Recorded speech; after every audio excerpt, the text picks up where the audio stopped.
I'm Harrison Pruitt, and this is my Ism Speech. What if I were to tell you that you aren't you? Well, of course, your body is material and made up of cells, but have you ever wondered who you really are? The little voice in your head that gives you the ability to form judgments and reason your existence? Well, that, my friends, is your mind, and that's what separates you from every other living thing on this planet. So why doesn't science have an answer to this question? What is consciousness?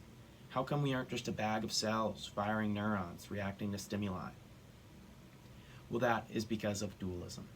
The theory of dualism has many variations and interpretations, whether it be from ancient philosophers, everyday acts of incredible feats, or religions such as Christianity. They all reference the separation of mind and body.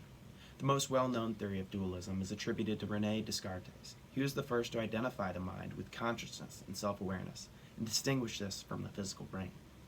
It is because of philosophers such as Descartes, who studied and pondered the idea of dualism throughout their lives, that we have the current understanding that we have today. Although ancient philosophers may have first come up with a model for dualism, it is still important today as it was then. It has been further developed into what is known as substance dualism. Substance dualism is the belief that the mind and body are two independent entities working together.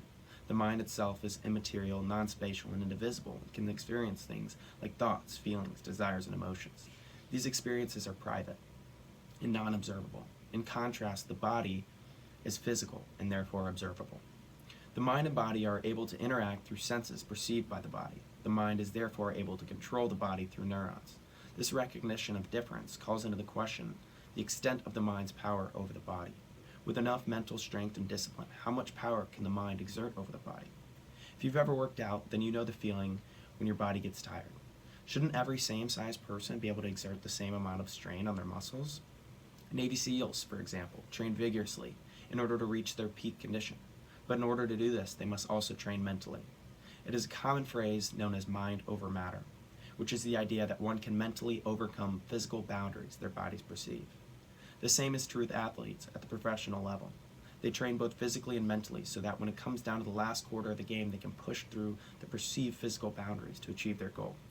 Oftentimes, this mentality is called heart. For example, that player wanted to win more, so he had more heart. There seems to be no explanation for incredible feats performed by individuals, such as holding your breath for an unexplained amount of time by David Blaine, or a toddler lifting a dresser to save their twin who was stuck underneath it, or swimming across the Atlantic.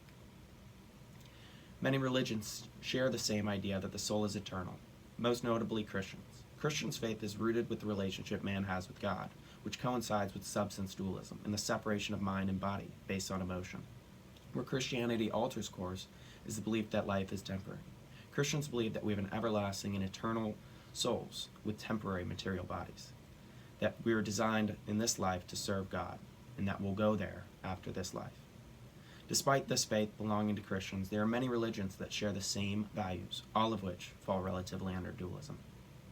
What we do know for sure is that dualism is totally unsure. It remains to be a theory, yet it's the best one we've got. Whether you believe in God, or the Big Bang, or science, there's always the question lying dormant on the minds of everybody listening, wanting to be poked, prodded, unraveled. Why am I here? What is my purpose? And who is that little voice that's talking in my head while I read and think? The very ability to ask this question should be incontrovertible proof that there's something greater at play here, and it's up to each and every one of you to figure out what that means for you. Thank you.